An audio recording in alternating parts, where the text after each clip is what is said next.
আল্লাহ পাক রব্বুল আলামিন যখন হাসরের মাঠ কায়েম করে ফেলবেন, মাথার উপরে সার থাকবে সূর্য, পায়ের নিচে থাকবে জমিন, তামার জমিন, পায়ের নিচে মাটির কোনো জমিন থাকবে না, ঘাসের জমিন থাকবে না, তামার জমিন থাকবে, মাথার উপরে থাকবে সূর্য।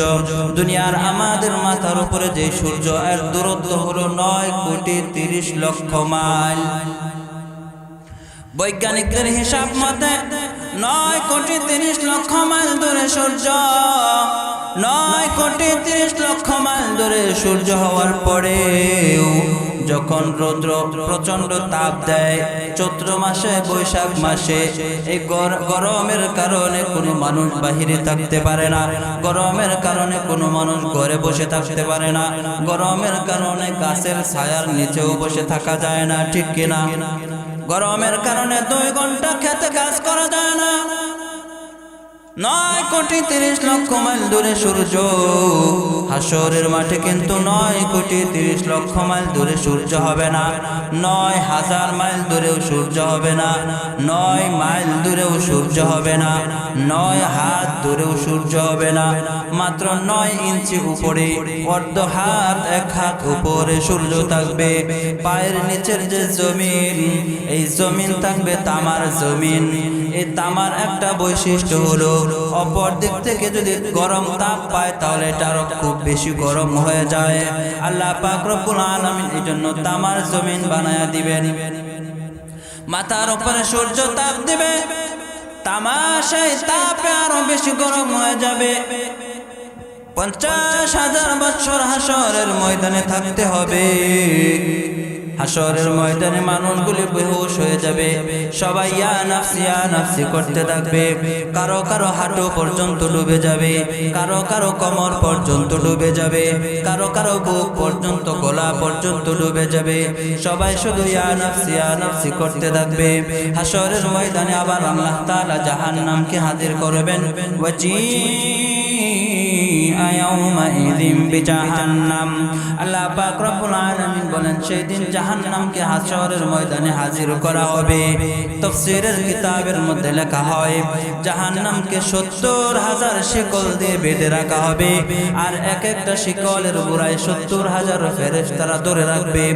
এক একজন ফেরেশতার কি পরিমাণ শক্তি! পূর্ববর্তী জামানায় আল্লাহ পাক রব্বুল আলামিন অনেক সময় মাটি উল্টায়া দিয়া ধ্বংস করে দিয়েছেন। এমন অনেক কম গেছে, ফেরেশতারা জমিনের নিচে হাত ঝুঁকায়া দিয়া মাটি উল্টায়া দিয়া ধ্বংস করেছেন। এক একজন ফেরেশতার কি পরিমাণ শক্তি! হাসরের ময়দানে আল্লাহ তাআলা জাহান্নামকে হাজির করবেন, আর জাহান্নামকে 70,000 শিকল দিয়ে বেঁধে রাখা হবে। এক একটা শিকলের গোড়ায় 70,000 ফেরেশতারা ধরে রাখবে। কোটি কোটি ফেরেশতারা ধরে রাখবে। কোটি কোটি ফেরেশতারা ধরে রাখার পরেও জাহান্নাম একটা গর্জন মারবে, এক একটা গর্জন মারবে। জাহান্নাম সেই দিন বলবে, রব্বুল আলামিন আজকে আমাদের পেটের মধ্যে অনেক ক্ষুধা, আজকে আমরা ক্ষুধা নিবারণ করতে চাই। ও রব্বুল আলামিন আজকে আমাদের পেটের মধ্যে অনেক ক্ষুধা, তাড়াতাড়ি জাহান্নামী মানুষগুলিকে আমার পেটের মধ্যে দাও, আজকে আমি ক্ষুধা নিবারণ করি। আল্লাহ পাক রব্বুল আলামিন যখন হাসরের ময়দানে জাহান্নামকেও হাজির করবেন, আল্লাহ পাক রব্বুল আলামিন এবার কেমন ইনসাফগার, কেমন ন্যায় বিচার করেন, এটাও যখন আল্লাহ তাআলা দেখাইবেন। দুনিয়ার পশু পাখিগুলিও আল্লাহ তাআলা সেই দিন হাজির করবেন। দুনিয়ার মধ্যে একটা ছাগল একটা গরুকে গা দিয়েছিল, একটা শক্তিশালী গরু একটা ছাগলকে গা দিয়েছিল। কিয়ামতের দিন ছাগল আল্লাহ তাআলার কাছে বিচার দায়ের করবে, রব্বুল আলামিন এই গরুর শক্তি ছিল দুনিয়াতে, শক্তি থাকার কারণে সে আমাকে একটা গুতা দিয়েছিল, গা দিয়েছিল। আল্লাহ পাক রব্বুল আলামিন বলবেন ঠিক আছে, তুমি সমপরিমাণ প্রতিশোধ নিয়ে নাও। এবার সেই পরিমাণ শক্তি দিয়ে দেওয়া হবে, সমপরিমাণ প্রতিশোধ নিবে। এবার আল্লাহ পাক রব্বুল আলামিন সেই দিন পশুগুলিকে বলবেন মাটি হয়ে যাও, কুনতু তুরাবা, মাটি হয়ে যাও। আল্লাহ পাক রব্বুল আলামিন কেমন ইনসাফ ন্যায় বিচারণ করেন এটা দেখায় দিবেন। ন্যায় বিচারক কত বড়! মানুষগুলি ইয়া নাফসি করতে থাকবে। হায় হায়, এমন আল্লাহ তাআলা আজকে না জানি আমাদের কি অবস্থা হয়। কোন পয়গম্বর সেই দিন কথা বলতে পারবে না, সবাই শুধু ইয়া নাফসি করতে থাকবে, সবাই শুধু নিজের চিন্তা করবে। উম্মতেরা পেরেশান হয়ে যাবে, উম্মতেরা চলে যাবে আদম আলাইহিস সালামের কাছে গিয়ে বলবে, ও পয়গম্বর, হাশরের ময়দানের অবস্থা খুব খারাপ, এই ভয়াবহ পরিস্থিতিতে আমরা থাকতে পারছি না, বিচার কাজ আল্লাহ তাআলা শুরু করে দেখ, জান্নাতে যায় আর জাহান্নামে যায় সেটা পরের হিসাব। আজকে হাশরের ময়দান থেকে বাঁচতে চাই, মাথার উপরে সূর্য এখান থেকে বাঁচতে চাই। আদম আলাইহিস সালাম বলবেন, না না, আল্লাহ তাআলার সামনে দাঁড়ায় কথা বলার শক্তি আমার নাই। নূহ আলাইহিস সালাম বলবেন, না না, শক্তি আমার নাই। ঈসা আলাইহিস সালাম বলবেন, মুসা আলাইহিস সালাম বলবেন, ইব্রাহিম আলাইহিস সালাম বলবেন, না না, আজকে আমার শক্তি নাই, ক্ষমতা নাই। সবাই যখন চলে যাবে বিশ্বনবী মুহাম্মদুর রাসূলুল্লাহ সাল্লাল্লাহু আলাইহি ওয়াসাল্লামের কাছে, বিশ্বনবী মুহাম্মদুর রাসূলুল্লাহ সাল্লাল্লাহু আলাইহি ওয়াসাল্লাম বলবেন, হ্যাঁ হ্যাঁ, আজকে আমি আমার উম্মতের জন্য সুপারিশ করব। বলেন সুবহানাল্লাহ। ইয়াউমা ইয়াফিরুল মারউ মিন আখিহি ওয়া উম্মিহি ওয়া আবিহি ওয়া সাহিবাতিহি ওয়া বানিহি। মা বাবা সন্তানের পরিচয় দিবে না, সন্তান মা বাবার পরিচয় দিবে না, স্ত্রী স্বামীর পরিচয় দিবে না, স্বামী স্ত্রীর পরিচয় দিবে না, বন্ধু বন্ধুর পরিচয় দিবে না। দুনিয়ায় বন্ধু বন্ধুর জন্য জান দিয়ে দিত, মা দুনিয়ায় সন্তানের জন্য জান দিয়ে দিত, কিন্তু মা সেই দিন পরিচয় দিবে না, কারণ পরিস্থিতিটা খুব খারাপ হয়ে যাবে। সবাই শুধু ইয়া নাফসি করতে থাকবে, সবাই শুধু নিজের চিন্তা করতে থাকবে। আজকে আমার নিজের কি হবে, আজকে আমার নিজের কি হবে, সবাই শুধু নিজের চিন্তা করতে থাকবে। আজকে আমি আমল নামা কোন হাতের মধ্যে পাই, ডান হাতে পাই না বাম হাতে পাই, এই নিজের আমল নামার চিন্তা করতে থাকবে। আল্লাহ পাক রব্বুল আলামিন বলেন, ফাআম্মা মান উতিয়া কিতাবাহু বিয়ামিনি ফাসাওফা ইউহাসাবু হিসাবান ইয়াসীরা। আল্লাহ পাক রব্বুল আলামিন বলেন, যাদের আমল নামা ডান হাতের মধ্যে দেওয়া হবে, আমল নামা পেয়ে এত বেশি খুশি হয়ে যাবে, আমল নামা পেয়ে দৌড়াইতে থাকবে, ছুটতে থাকবে, আত্মীয় স্বজন খুঁজতে থাকবে, আর বলতে থাকবে, এই যে দেখো আজকে আমি আমল নামা ডান হাতের মধ্যে পেয়ে গেছি। দুনিয়ার মধ্যে যেরকম ভাবে কেউ যখন সার্টিফিকেট হাতের মধ্যে পায়, পরীক্ষার রেজাল্ট হাতের মধ্যে আসে, কোনো চাকরির কোনো সার্টিফিকেট, কোনো কাগজ হাতের মধ্যে পায়, তখন যেমন দৌড়াদৌড়ি শুরু করে দেয়, মিষ্টি খাওয়াইতে থাকে, আনন্দ উল্লাস করি।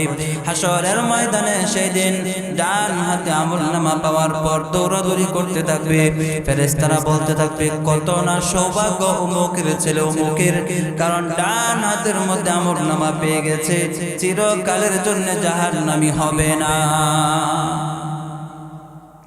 ডান হাতে আমলনামা পেয়ে খুশি হয়ে যাবে, ফেরেশতারা বলবে, কত সৌভাগ্য অমুকের ছেলে অমুকের, কারণ ডান হাতে আমলনামা পেয়েছে, চিরস্থায়ী জাহান্নামী হবে না। তারপরে আবার হিসাব নিকাশ হবে, হিসাব নিকাশের পর যদি গুনার কারণে জাহান্নামেও যায়, একটা সময় জান্নাতে যাবে। আর যদি বাম হাতের মধ্যে আমলনামা পেয়ে যায়, ওয়া আম্মা মান উতিয়া কিতাবাহু বিশিমালি فيقول يا ليتني وأما من أوتي كتابه بشماله فسوف يدعو ثبورا। আমলনামা যার বাম হাতের মধ্যে পাবে, বাম হাতে আমল নামা আল্লাহ পাক রব্বুল আলামিন এমনিতেই দিবে না, বরং তার হাতটাকে বুকের ভিতর দিয়ে ঢুকায়া দিবে, পিছনে বাম হাতটাকে বের করে দিবে। বাম হাতে আমল নামা দেওয়ার পর সে বাম হাতে আমল নামা দেখতে পারবে না, পড়তে পারবে না। আল্লাহ পাক রব্বুল আলামিন ফেরেশতাদেরকে বলবেন, ও ফেরেশতারা, তার মাথাটাকে গাড়টাকে ভেঙে ঘুরায়া দাও। এবার তার মাথাটাকে গাড়টাকে ভেঙে ঘুরায়া দেওয়া হবে। সে যখন দেখবে বাম হাতে তার আমল নামা পেয়ে গেছে, বাম হাতে আমল নামা পাওয়ার সঙ্গে সঙ্গে মৃত্যু, আল্লাহ তাআলার কাছে মৃত্যুর জন্য আবেদন করবে। সে বেহুশ হয়ে পড়ে যাবে। কারণ হলো বাম হাতে কেউ আমল নামা যদি পেয়ে যায়, অনাদি অনন্ত কালের জন্য জাহান্নামী হয়ে যাবে, কোনো দিন সে জান্নাতে ঢুকতে পারবে না, কোনো দিন সে জান্নাতে ঢুকতে পারবে না। বাম হাতে আমল নামা পাবে কারা, আর ডান হাতে আমল নামা পাবে কারা? কষ্ট হচ্ছে? ডান হাতে আমল নামা পাবে তারা যাদের ঈমান থাকবে, দুনিয়া থেকে ঈমান নিয়ে কবরে যাবে। গুনাহ থাকুক আর না থাকুক, ঈমান নিয়ে গেছে, ঈমান নিয়ে যদি যাইতে পারে ডান হাতে আমল নামা পাবে। এরপরে আবার হিসাব হবে, গুনাহ থাকলে গুনার কারণে শাস্তি ভোগ করে জান্নাতে যাবে। কিন্তু বাম হাতে আমল নামা কেউ যদি পায়, ঈমান ছাড়া দুনিয়া থেকে যদি কেউ যায়, চিরস্থায়ী জাহান্নামী হয়ে যাবে, কখনো সে জান্নাতে যাইতে পারবে না। বলেন নাউযুবিল্লাহ। কি বলেন, আপনাকে ডান হাতে আমল নামা চাই না বাম হাতে চাই?